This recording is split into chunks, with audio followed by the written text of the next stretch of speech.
साल 2024 का आगाज हो चुका है और साल 2024 लोकसभा चुनाव के लिए काफी ज्यादा महत्वपूर्ण है, जहां पर एक महागठबंधन का गठन हो चुका है और उसका नाम इंडिया गठबंधन दिया गया है। तो वहीं भाजपा ने भी जो एनडीए के घटक दल हैं उनके साथ बैठकों का दौर जो है वो शुरू कर दिया है और एक रणनीति तय की जा रही है कि किस तरह से इंडिया गठबंधन को मात दी जाए और एक बार फिर से प्रधानमंत्री नरेंद्र मोदी को सत्ता की कुर्सी तक पहुंचाया जाए। वहीं जम्मू कश्मीर में भी अब सियासी हलचल जो है वो तेज हो चुकी है। जहां कांग्रेस की बात करें तो भरत सोलंकी को एक नई जिम्मेदारी दी गई है कि जम्मू कश्मीर के प्रभारी के रूप में आप जम्मू कश्मीर में एक दायित्व निभाइए। तो वहीं जेपी नड्डा 7 जनवरी को जम्मू कश्मीर के दौरे पर आ रहे हैं और यहां पर पार्टी के जो तमाम नेता हैं, जो शीर्ष नेतृत्व है, उनके साथ बैठक करने वाले हैं, उनसे मुलाकात करने वाले हैं और भाजपा की रणनीति पूछने भी वाले हैं और बताने भी वाले हैं। हालांकि आपको बता दें कि भाजपा के नेता लगातार पूरे देश में प्रचार कर रहे हैं कि जम्मू कश्मीर ऐसा ही एक जम्मू कश्मीर है जहां पर धारा 370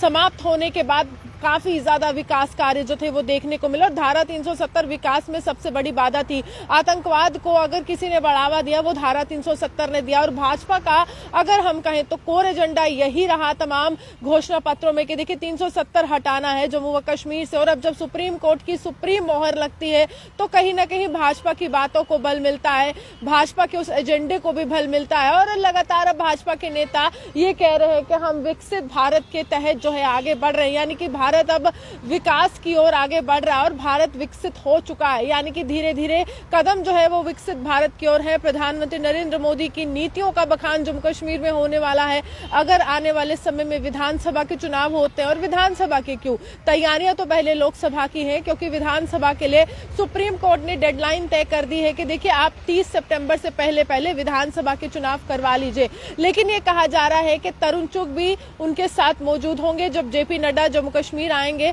और यहां पर आकर ये रणनीति तय की जाएगी कि आखिरकार प्रधानमंत्री की नीतियों का तो बखान है लेकिन आपको जन जन तक ये भी पहुंचाना है कि धारा 370 की समाप्ति के बाद किस तरह से जम्मू व कश्मीर बदलता हुआ नजर आ रहा है। और खास तौर पर जम्मू के अगर नेताओं की हम बात करें तो काफी ज्यादा जो यहाँ पर फैसले ले गए उसमें भाजपा को विरोध का सामना भी करना पड़ा, लेकिन कहीं ना कहीं उपराज्यपाल मनोज सिन्हा की पीठ भी थपथपाई जाती है दिल्ली में जब वो मुलाकात करते हैं और उनको ये कहा जाता है कि देखिए आपने बिल्कुल वही किया है जिस तरह से केंद्र सरकार की सोच रही है। और यहाँ पर लगातार अगर विपक्ष की हम बात करें तो लोकसभा चुनाव के लिहाज से विपक्ष इंडिया गठबंधन के मैनिफेस्टो पर टिका हुआ है। वहां पर यह साफ तौर पर चर्चा की जा रही है कि देखिए जो डॉक्टर फारूक अब्दुल्ला से हमने पूछा तो उन्होंने कहा कि मैनिफेस्टो ना नेशनल कॉन्फ्रेंस का होगा ना पीडीपी का होगा, मैनिफेस्टो होगा जो संपूर्ण भारत में इंडिया गठबंधन का होगा। तो जाहिर सी बात है कि यहाँ पर पूरी तरह से जो नेतृत्व है वो इंडिया गठबंधन करने वाला। अगर विपक्ष की हम बात करें इंडिया गठबंधन को कैसे मात दी जाती है